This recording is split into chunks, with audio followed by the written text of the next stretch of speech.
2024 లేదా 25లో డిగ్రీ లేదా బీటెక్ చదివారా? సాఫ్ట్వేర్ జాబ్ కోసం ఎదురు చూస్తున్నారా? అయితే కోడ్ జ్ఞాన్ 100 డేస్ కోర్సులో చేరండి, జాబ్ సాధించండి.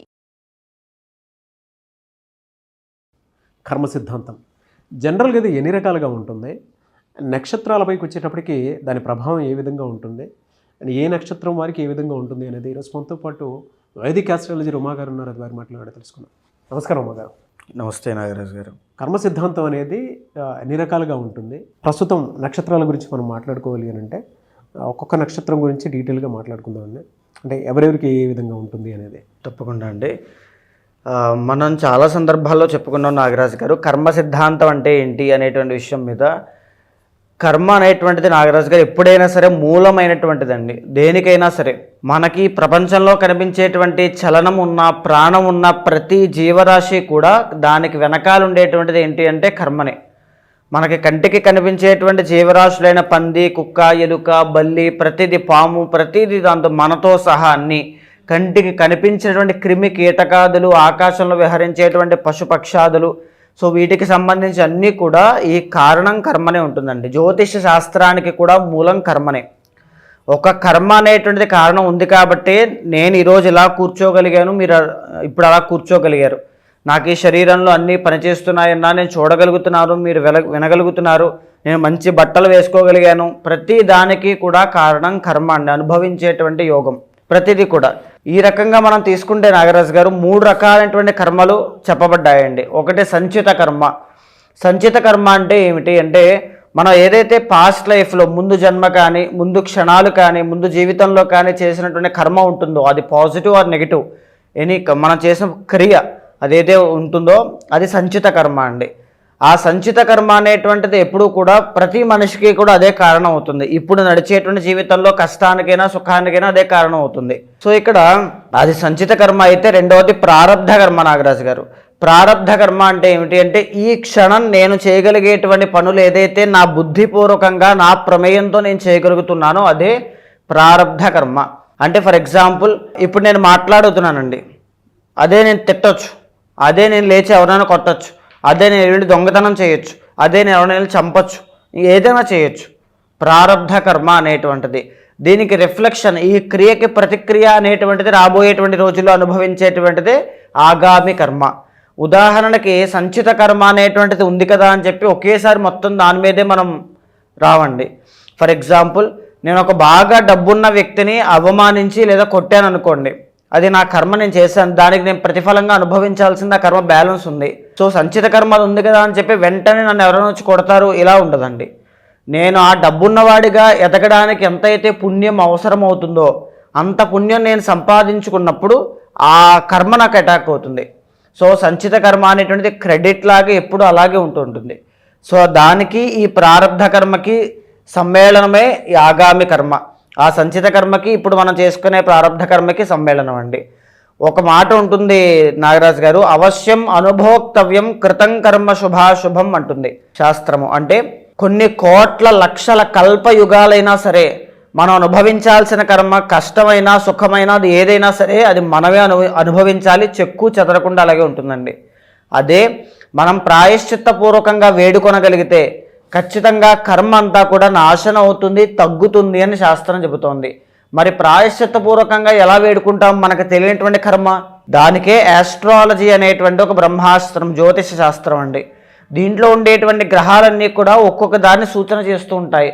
రవి అనేటువంటి ఆయన ఒకదాన్ని అయితే, చంద్రుడు మనస్సునైతే, తర్వాత బుధుడు వ్యాపారాన్ని అయితే, గురుడు ధనాన్ని ఫేమ్ని అయితే, శుక్రుడు ఈ యొక్క వైవాహిక జీవితాన్ని అయితే, శని కర్మకారకుడైతే, ఈ విధంగా మనల్ని సూచన చేస్తూ ఏ విధమైన కర్మ విషయంలో మనం జాగ్రత్త తీసుకోవాలి ముందొచ్చేటువంటి రోజుల్లో అని సూచన చేస్తూ ఆ కర్మ నాశనం అవ్వాలంటే ఎలాంటి ప్రాయశ్చిత్తాలు చేసుకోవాలి అంటే ఏ గ్రహానికి సంబంధించిన అధిదైవాలని మనం వేడుకోవడం వల్ల, శరణు చెప్పడం వల్ల, ప్రాయశ్చిత్తం చేసుకోవడం వల్ల కర్మను ఎలా తగ్గించుకోవచ్చు అనేటువంటిదే శాస్త్రం చెప్పిందండి. అదే ఆస్ట్రాలజీ. ఫర్ ఎగ్జాంపుల్ నాగరాజు గారు, అష్టమ శని నడుస్తుంది అని మనం చెప్తామండి. అర్ధాష్టమ శని నడుస్తుంది అని చెప్తాం.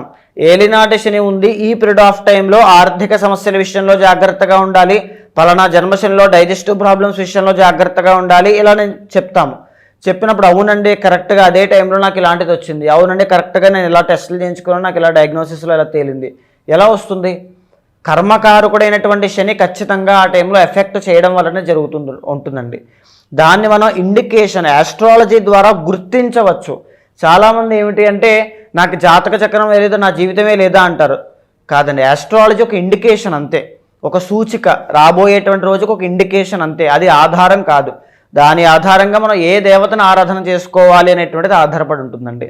సో అదేవిధంగా ప్రతి నక్షత్రానికి, ప్రతి రాశికి, ప్రతి లగ్నానికి కూడా కర్మ అనేటువంటిది ఎలా ఉంటుంది అని చెప్పి మనం ఖచ్చితంగా ప్రిడిక్ట్ చేయొచ్చు. సో మీరు చెప్పిన దాని ప్రకారం ఈ మూడిట్లో కనుక మనం చూసుకుంటే అండి, ఉత్తరాషాఢ నక్షత్రం వారికి ఏ కర్మ సిద్ధాంతం అనువదించబడింది అంటారు? అంటే ప్రస్తుతం ఏ విధంగా ఉంది, ఎస్పెషల్లీ విమెన్కి అసలు ఏ విధంగా ఉండబోతుంది, అది కూడా ఆగస్ట్ నుంచి డిసెంబర్ వరకు? తప్పకుండా నాగరాజు గారు, ఉత్తరాషాఢ నక్షత్రం 1వ పాదం ధనస్సు రాశిలో సంచారం చేస్తూ ఉంటే 2, 3, 4 పాదములు మకర రాశిలో సంచారం అనేటువంటి జరుగుతూ ఉంటాయండి. ఉత్తరాషాఢ నక్షత్రానికి అధిపతి రవి అండి. జనరల్లీ వీళ్ళు చాలా రాయల్ అండ్ లాయల్ పర్సన్స్గా మనం చెప్పుకోవచ్చు నాగరాజు గారు. అలాంటి వీళ్ళకి ఈ సంచిత కర్మ అనేటువంటిది ఏ విధంగా ఎఫెక్ట్ అవుతుంది అనేటువంటిదని మనం చూస్తే కనుక ఫస్ట్ 1వ పాదం కోసం మనం మాట్లాడదామండి. సో 1వ పాదంలో జన్మించిన ఉత్తరాషాఢ నక్షత్రం వాళ్ళకి మెరిటల్ లైఫ్ ఇష్యూస్ అనేటువంటివి చాలా ఎక్కువ ఉంటాయండి. 7th and 10th లార్డ్ ద్వికేంద్రాధిపత్యోహ పూర్ణపాపి అన్నట్టుగా మెరిటల్ లైఫ్లో 2 మ్యారేజెస్ చేసుకోవడం కానీ, లేకపోతే మెరిటల్ లైఫ్లోకి వెళ్ళిన తర్వాత బిజినెస్లో డౌన్ఫాల్ కానీ, ఈ యొక్క ఫైనాన్షియల్ ఇష్యూస్ అనేటువంటివి కెరీర్లో డౌన్ఫాల్ అవ్వడం కానీ ఎక్కువగా జరుగుతుంది. అలా జరిగింది అంటే వచ్చినటువంటి స్పౌస్, భార్య లేదా భర్త యొక్క తప్పుగా మీరు భావించద్దు, అది మీకు ఉన్నటువంటి సంచిత కర్మ వల్ల వచ్చినటువంటి దోషము. అయితే ప్రధానంగా ఈ ఉత్తరాషాఢ నక్షత్రం 1వ పాదం వాళ్ళకి మెరిటల్ లైఫ్తో పాటు బిజినెస్ అండి. బికాజ్ 7th హౌస్ అంటే బిజినెస్ హౌస్ నాగరాజు గారు. మీరు బిజినెస్లో ఎప్పుడు వెళ్ళాలనుకున్నా పార్ట్నర్షిప్లో మాత్రం దయచేసి వెళ్ళొద్దు. వెళ్ళారంటే మీరు నష్టపోవడం లేదా వాళ్ళు లాభపడడం లేదా ఇద్దరూ నష్టపోవడం మాత్రమే జరుగుతూ ఉంటాయి. ఆ విషయంలో జాగ్రత్త పడండి. అండ్ మోర్ ఓవర్ ఇంకొకటి నాగరాజు గారు, ద ఒరిజినల్ 8th లార్డ్ చంద్రుడు అవ్వడము, చంద్రబలము అనేటువంటిది ఎప్పుడూ కూడా 2 విషయాలు ప్రతిపాదిస్తుంటుంది ఎక్కువగా. మనస్సు అనేటువంటి దాన్ని కంట్రోల్ చేస్తుంటుంది, మాతృ అంటే తల్లి అనేటువంటి విషయం మీద చంద్రుడి యొక్క ప్రభావం చాలా ఎక్కువ ఉంటుంది. సో ఇక్కడ మానసిక ఒత్తిడి అనేటువంటిది ఎక్కువ ఉండడం, మూడ్ స్వింగ్స్ అనేటువంటివి కావచ్చు, ఆర్ లేకపోతే తెలియనటువంటి యాంగ్జైటీ, డిప్రెషన్, నెగిటివ్ థింకింగ్. అంటే కొంతమంది మనం చూస్తామండి, అన్ని చుట్టుపక్కల సౌకర్యాలున్నా నేను చేయలేకపోతున్నానండి, నాకు ఎందుకో చిరాగ్గా ఉంది, ఎడిక్షన్స్కి బాగా అలవాటు అయిపోతారు, ఈ అలవాట్లకి, జూదాలకి వాటికి కూడా చాలా ఎక్కువ అయిపోతారు, నేను మానలేకపోతున్నాను, అవసరమైతే ఏడుస్తారు, చనిపోవడానికి సిద్ధపడతారు తప్ప ఆ పని చేయలేకపోతారు. అది వాళ్ళ తప్పు కాదండి, సంచిత కర్మ, చంద్రబలం లేకపోవడం వల్ల. అలాంటి ఇబ్బంది మీరు పడుతూ ఉంటే 100% మీరు వెండి కడియం కానీ, ఆడవాళ్ళైతే వెండి పట్టీలు కానీ ధరించండి. వెండి ఆభరణం ఒంటి మీద ఉండడం వల్ల చంద్రబలము అనేటువంటిది పెరుగుతుంది. సో అది ఖచ్చితంగా చేయండి. తర్వాత ఏమిటి అంటే ప్రధానంగా మీకు ద ఒరిజినల్ 6th లార్డ్ శుక్రుడు అవ్వడం. దీని మూలాన ఏమిటి అంటే శుక్రబలం లేకపోవడం వల్ల విమెన్ రిలేటెడ్ ప్రాబ్లమ్స్ అండి. అంటే ఆడవాళ్ళలో శత్రువులు ఎక్కువగా ఉండడం, లవ్ బ్రేకప్స్, ఆడవాళ్ళతో తగువులు, రిలేషన్షిప్లో బ్రేక్స్ అనేటువంటివి ఎక్కువగా రావడం. అదే ఆడవాళ్ళకి కూడా వర్తిస్తుంది. అయితే విమెన్కి వచ్చేసరికి 6th లార్డ్ అంటే రోగకారకుడు కాబట్టి పీసీఓడి కానీ, పీసీఓఎస్ కానీ, థైరాయిడ్ ఇష్యూస్ కానీ చాలా ఎక్కువ ఉంటాయి అన్నమాట. ఆ విషయాల్లో చాలా కేర్ఫుల్గా ఉండాలండి. బికాజ్ మీరు చూడండి 12th లార్డ్ కూడా మీకు కుజుడే. ఎప్పుడైతే కుజుడు అంటే బ్లడ్కి కారణం అండి, చంద్రుడు ఫ్లోకి కారణం. ఫ్లో ఆఫ్ బ్లడ్ ఎఫెక్ట్ అయినప్పుడు ఇబ్బందులు వస్తాయి. సో పీసీఓడి, పీసీఓఎస్ విషయాల్లో కాస్త జాగ్రత్తగా ఉండండి. చిన్న వయసు నుంచి విద్యలో అంటే ఎడ్యుకేషన్లో ఆటంకాలు చాలా ఎక్కువ వస్తున్నాయి, చదవలేకపోతున్నారు, బ్రేక్స్ వస్తున్నాయి, ఇలాంటివి ఏమున్నా కాన్సన్ట్రేషన్ లేదు పిల్లలకి. ఉత్తరాషాఢ నక్షత్రం 1వ పాదం అంటే సంచిత కర్మ అండి. బికాజ్ శని కర్మకారకుడు కాబట్టి సంపాదించిన డబ్బు నిలబడట్లేదన్నా ఇదే కర్మ. బికాజ్ శని సేవింగ్స్కి అధిపతి అయ్యారు కాబట్టి. తర్వాత భూ వివాదాలు, తర్వాత ఈ యొక్క కోర్టు సమస్యలు కావచ్చు, బ్లడ్ రిలేటెడ్ ప్రాబ్లమ్స్ కావచ్చు, అవన్నీ కనబడుతున్నాయన్నా సంచిత కర్మ వల్లే ఎఫెక్ట్ అవుతున్నారమ్మా. దాని నుంచి బయటికి రావాలంటే నా సజెషన్ శ్రీ రుద్రయాగము అనేటువంటిది ఉంటుంది. బికాజ్ మీకు గురుడు రాజయోగ కారకుడు. ఆ గురుణ్ణి కనుక మనం స్ట్రాంగ్ చేసుకోగలిగితే మీ జాతకంలో ఎక్స్ట్రాడనరీ రాజయోగం పడుతుంది. శ్రీ రుద్రయాగం వల్ల మాత్రమే అది సాధ్యపడుతుంది. అంటే రెండవది నాగరాజు గారు, 2, 3, 4 పాదం వాళ్ళకి మనం చూస్తే వీళ్ళు మకర రాశికి సంబంధించిన వాళ్ళు అవుతారు. సో వీళ్ళకి ఎలాంటి ఎఫెక్ట్స్ అనేటువంటివి ఉంటాయి? ప్రధానంగా ఉండేటువంటిది బంధువుల నుంచి వైరము, శత్రుత్వము, ఏడుపు. అంటే దృష్టి కావచ్చు అండి, కుటుంబంలో వెనకాలే ఉండి వెన్నుపోటు పడడం, మోసపోవడం, ఇలాంటివి వీళ్ళు ఎక్కువ చూస్తారండి. ఫాదర్ లాస్, చిన్న వయసులో తండ్రి మరణించడం, తండ్రి అనారోగ్య సమస్యలు బారిన పడడం, ఇలాంటివి అన్నమాట. ఇది కూడా ఉంటుంది. 8th లార్డ్ రవి అవుతారు కాబట్టి. అండ్ ఇంకొకటి నాగరాజు గారు, వచ్చేటువంటి సంబంధము అంటే వివాహము అనేటువంటిది యాక్చువల్లీ చాలా బాగుంటుంది. మోరల్ అండ్ ఫైనాన్షియల్ సపోర్ట్ రెండూ ఉంటాయి. కానీ అది లేకుండా మ్యారిటల్ లైఫ్లో ఇబ్బందులు పడుతున్నారు ఉత్తరాషాఢ 2, 3, 4 పాదం వాళ్ళంటే సంచిత కర్మ వల్ల మీరు ఇబ్బంది పడుతున్నారు అని బాగా గుర్తుపెట్టుకోవాలి. ఇంకొకటి నాగరాజు గారు, 5th and 10th లార్డ్ వీళ్ళు శుక్రుడు అనమాట. అంటే ఈ 2, 3, 4 పాదం వాళ్ళు కళలు, లలిత కళల మీద, నృత్య గీత వాద్యాది రంగాల్లో, సినీ నాటక కళారంగాల్లో బాగా రాణిస్తారండి. ఎక్స్ట్రాడినరీ క్రియేటివిటీ ఉంటుంది. AI వర్చువల్ రియాలిటీలో కూడా చాలా బాగా రాణింపు ఉంటుంది.